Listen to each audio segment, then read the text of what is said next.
My Girlfriend Talks in Her Sleep by Ryan Matthews.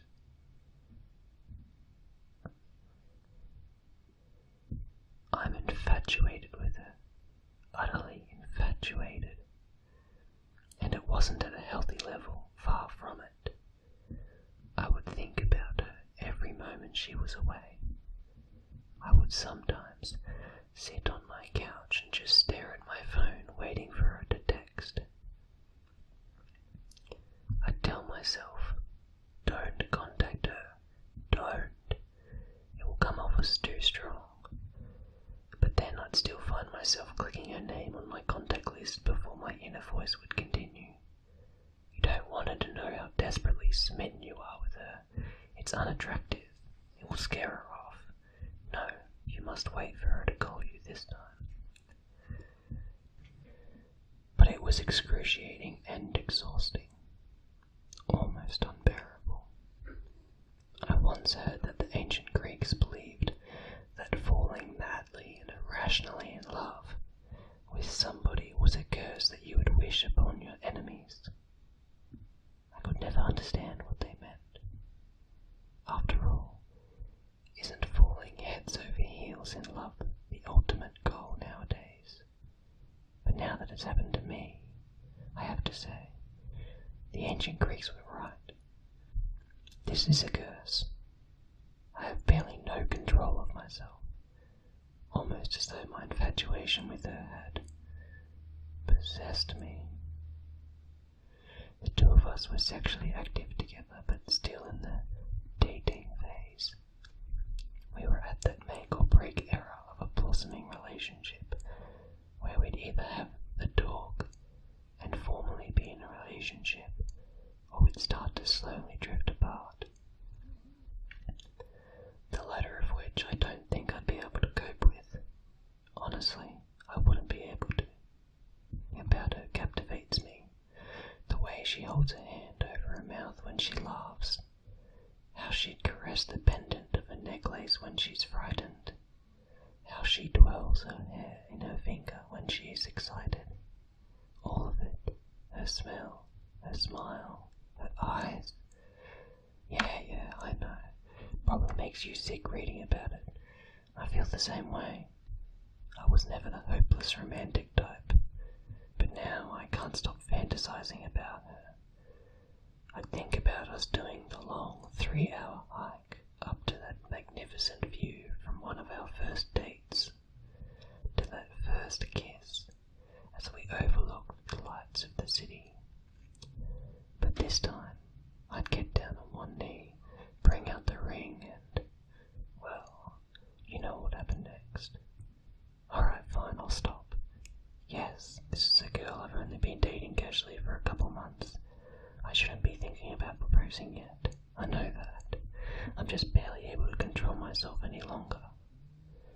I feel as though I'm losing power over the decisions I make. And that brings me to why I'm telling you any of this. It started with the first real thing that troubled me about her. We'd never actually spent a night together. No matter how late she was over, once either of us showed signs of being tired, she'd up and leave. She wouldn't leave awkwardly or in anger.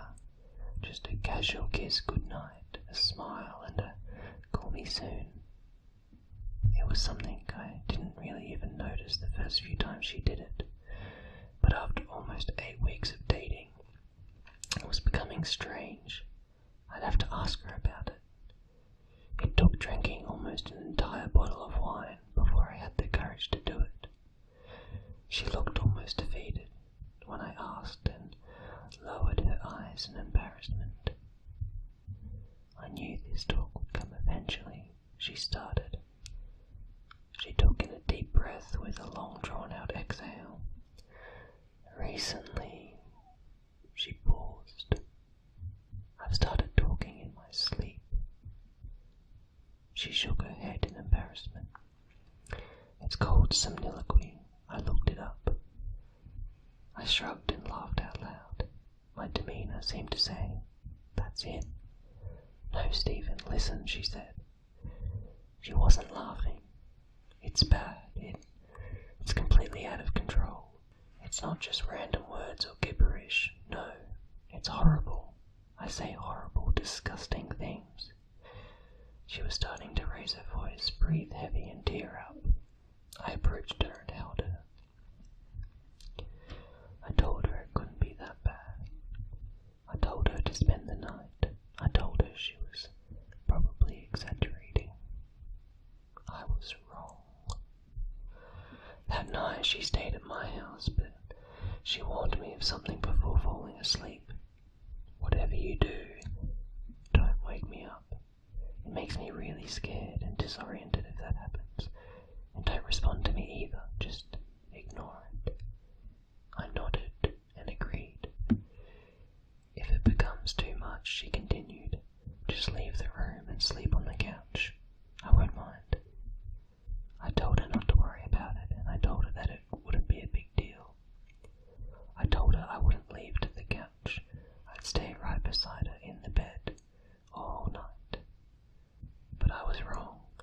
I couldn't even last one night. We both fell asleep without incident. I don't know how many hours passed, but I woke up in the dark with the sensation that someone was watching me. And then I remembered. She was with me. She was actually spending the night. I smiled. But then I noticed the shadowy outline of her sitting up on the bed. She was looking down at me, staring. It creeped me the hell out, I'll admit. Her posture was entirely different. It was as though it wasn't even her at all. Then she spoke. It wasn't her voice that I heard. It was much lower and gravelly, like something out of a horror movie. I'll chew the skin from your bones, she said. I froze. At first I just kept looking at her. This was not at all what I expected. I thought it would be more like the way Tourette's is often portrayed, just random swearing and shouting. I honestly thought to myself, what will I do if she attacks me right now? What if she really does try to chew the skin from my bones? But then she just lied down and went back to sleep. I was creeped out. I tried to lie back down and ignore her, but struggled. I couldn't even close my eyes without thinking, maybe she's sitting up again and staring at me. And then one time I rolled over to look at her, and she was. Her face was pressed right towards mine. Her breath was foul and rotted. Something that was most certainly not normal for her. She spoke again, in the same voice as before. If you don't move to the couch, you'll be dead by morning. That did it for me. I sat up in a moment and headed for the living room. She made some sort of wheezing sound as I left. I think it was supposed to be laughter. I was lying on the couch, but I wasn't going to be able to fall back to sleep. I was far too shaken. I was staring out towards the window, hoping to see the first few hints of the sun rising. And then I thought I heard something from the bedroom. And then I heard it again. Stephen. It was that same low and gravelly voice. It sounded like a witch. I tried to just ignore it at first, but then it continued. Stephen. Still, I said nothing. I know you can hear me, Stephen. You're awake now. Why don't you come back into the bedroom? The voice barely sounded human. Or maybe you'd prefer if I come to you. I still didn't say anything. I was told not to. But I listened. If I heard her start walking towards towards the bedroom door. I'm not even joking. I would have run right out of the apartment. But she had asked me not to respond to her sleep talking, so I didn't. And then I heard her once more. Sorry if this spoils your plans. She began laughing. The two of you were supposed to walk that trail again. She started. I wasn't even remotely prepared for what she'd say next. You'd both be so tired when you'd reach the top. You'd look over the city. Then you'll get on one knee and bring out the ring. She began laughing. That's when I realized this wasn't just a problem with sleep talking. No, no, no. It was something much, much more. Something supernatural even. I had never told anybody about my proposal fantasy. There was simply no way she could have known about any of it. This was no longer about merely talking in one sleep. This was about possession. I can't go back into the bedroom. I have no idea what would happen if I did. Instead, I'm going to wait it out, holding up in my living room until the sun rises. I have a couple more hours yet. I can hear her laughing occasionally in the bedroom. It's still not her voice.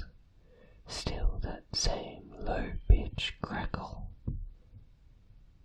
But as I sit on my couch talking into my phone, here's what scares me the most. Maybe my infatuation and utter obsession with her wasn't normal. I said before that I felt like I was losing control of myself. More so, I believe, than the typical falling in love story. No, I fear that the infatuation I felt was the entity slowly taking control of me, of it controlling my thoughts, fears, ambitions, and anxieties. Maybe once I became completely absorbed, a transfer would occur, and she would be free of it. I know I should leave, that I should open the front door, get in my car and drive away from here, but I can't leave her. I've already lost control. I'm infatuated with her, utterly infatuated.